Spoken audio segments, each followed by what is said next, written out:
Hello, everyone, and welcome to Daily English Learn. I'm Eva. And I'm Mark. Hello, friends. It's so wonderful to have you here with us today. You know, Mark, I've been thinking about something that many of our listeners struggle with. Oh, really? What's that, Eva? Well, imagine this situation. You're talking to someone in English, maybe a colleague or a friend you haven't seen in a while, and they ask you a simple question.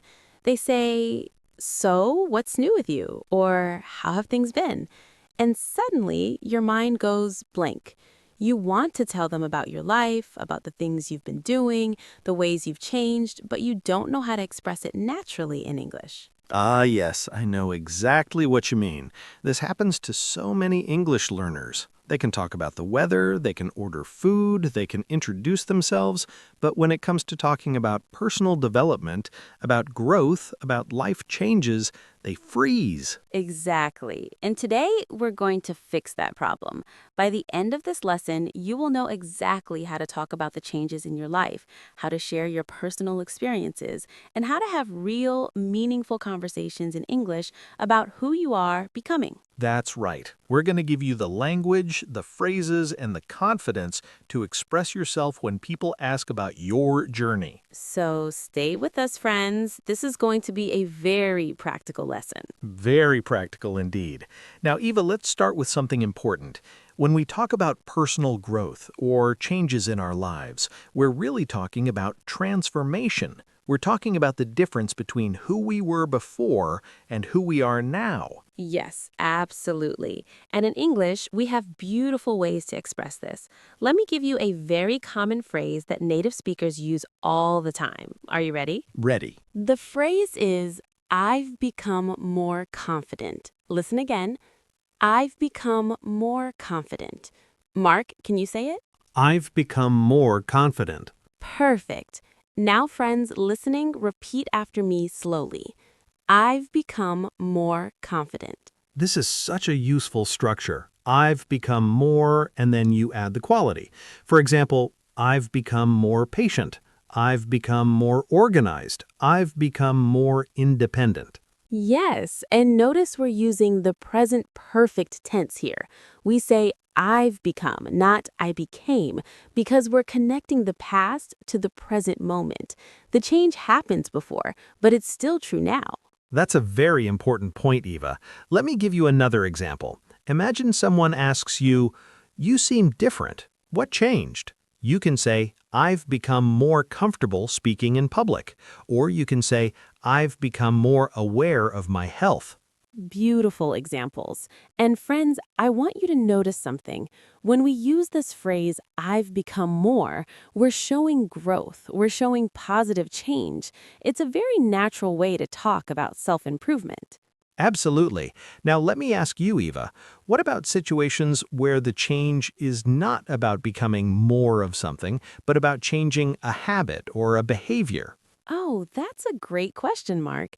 For that, we use a different structure. We say, "I've started" or "I've stopped doing something." For example, "I've started waking up early" or "I've stopped eating junk food." Yes, exactly. These are simple but powerful phrases. Let me give you a real-life example. Imagine your friend notices you look healthier and asks, "What have you been doing?" You can answer, "Well, I've started going to the gym 3 times a week, and I've stopped drinking soda." Perfect answer. And notice how natural that sounds. You're not using complicated grammar, you're using simple present perfect, and you're explaining your actions clearly. Now, friends, I want to give you another very useful phrase for talking about personal growth. Are you ready? The phrase is, "I used to be, but now I'm." Listen again. I used to be, but now I'm. Oh, I love this one. This shows contrast. It shows the before and after. Mark, give us an example. Sure. I used to be very shy, but now I'm comfortable meeting new people. Ava, your turn. Okay, I used to be disorganized, but now I'm much better at managing my time. Excellent. Friends, do you see how powerful this is? You're painting a picture. You're showing where you were before, and you're showing where you are now. Let me give you one more. I used to be afraid of making mistakes, but now I see mistakes as learning opportunities. Beautiful, Mark. That's a very mature way of thinking, and it's expressed so clearly in English. Now, Ava, let's talk about something else. Sometimes people don't just want to hear about what changed, they want to know why it changed. They want to know what helped you grow. Yes, that's true. And for that, we need to talk about reasons and turning points. In English, we often use phrases like, I realized that, or I learned that to introduce these explanations. Exactly. Let me give you an example. I realized that I was spending too much time worrying about things I couldn't control, or I learned that asking for help is not a weakness. These are profound statements, Mark. And notice the grammar again. We're using past tense. I realized, I learned, because we're talking about the moments of understanding. But the lesson is still relevant now. Yes, exactly. Now, let me give you a full example, like a mini story. Imagine someone asks you, "You seem so much calmer than before. What happened?" You could answer like this. Well, I realized that I was putting too much pressure on myself. I learned that it's okay to take breaks and rest, so I've started practicing meditation every morning, and I've become much more peaceful. Wow, that's a complete answer. You explained the realization, the lesson, the action, and the result. Friends, that is exactly how native speakers talk about personal growth. And it's not complicated English. It's simple, clear, and natural. Now, Mark, I want to talk about another common situation. Sometimes people grow not because they wanted to change, but because life forced them to change. Maybe they faced a challenge, a difficulty, or a crisis. Oh, yes, that's very true. And in English, we have gentle ways to talk about these difficult experiences without being too dramatic. Yes. For example, you can say, I went through a tough time and it taught me a lot. Or, I faced some challenges last year, but they made me stronger. I like those phrases, Eva. They're honest but not negative. You're acknowledging the difficulty, but you're focusing on the growth. Exactly. Let me give you another example. I had to deal with some personal issues, and it helped me understand what really matters in life. Beautiful. And notice we're using phrases like I had to deal with or I went through to describe the experience. We're not saying I suffered or I was a victim. We're using neutral, mature language. Yes, and that's important, friends. When you talk about challenges in English, try to focus on what you learned, not just on the pain.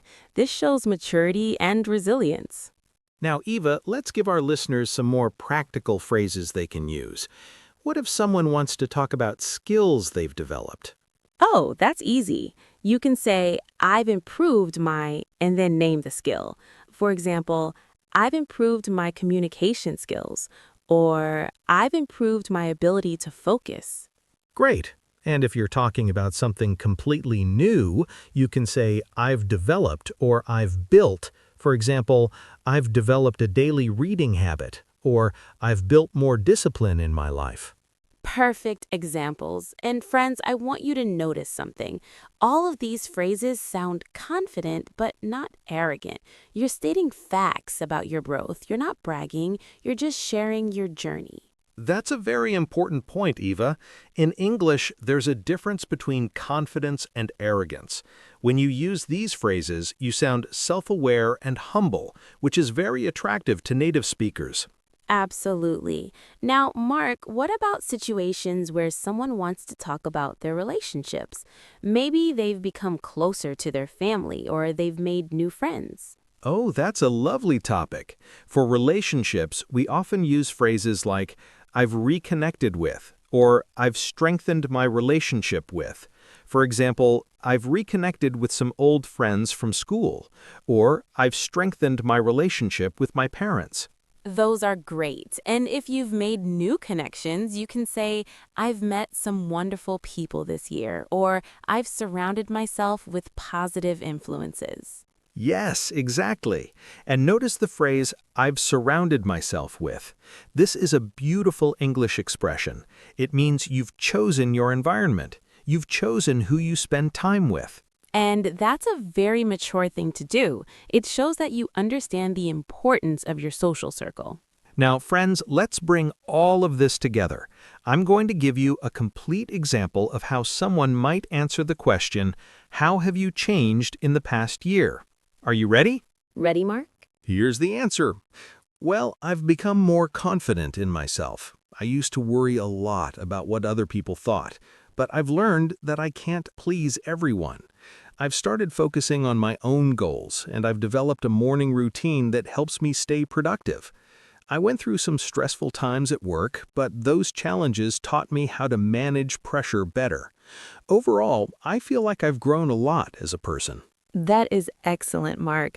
That answer is natural, complete, and honest. It uses all the structures we've been talking about today. And it's not memorized or robotic. It flows like a real conversation. Exactly. Now, friends, I know we've given you a lot of information today, but don't feel overwhelmed. The key is to practice these phrases one at a time. Yes, start with one or two phrases that feel natural to you. Maybe this week you practice saying, I've become more with different qualities. Next week you practice, I used to be, but now I'm... Great advice, Mark. And remember, personal growth is a universal topic. Everyone goes through changes. Everyone has a story.